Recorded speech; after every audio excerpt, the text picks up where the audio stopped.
जातवेदसे सुनवामसो ममराति यतो निदहाति वेदः स नः पर्षदति दुर्गाणि विश्वानावेव सिन्धुं दुरितात्यग्निः तामग्निवर्णां तपसा ज्वलन्तीं वैरोचनीं कर्मफलेषु जुष्टाम् दुर्गां देवीगुं शरणमहं प्रपद्ये सुतरसि तरसे नमः अग्ने त्वं पारयानव्यो अस्मान् स्वस्तिभिरति दुर्गाणि विश्वा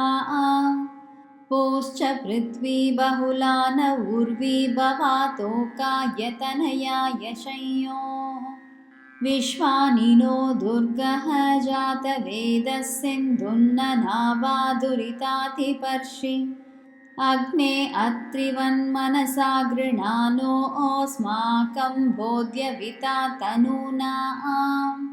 पृतनाजितगुं सहमानमुग्रमग्निगुं हुवेम परमात् सदस्तात् स नः पर्षदति दुर्गाणि विश्वाक्षामद्देवो अतिदुरितात्यग्निः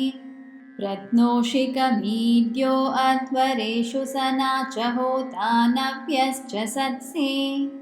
स्वाञ्चाग्ने तनुवं पिप्रयस्वास्मभ्यं च सौभगमायजस्व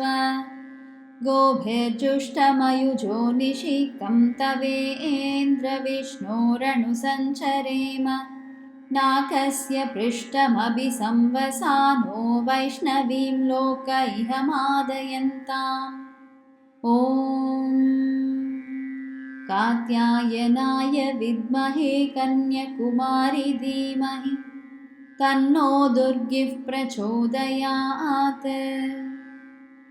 ॐ शान्ति शान्ति शान्तिः।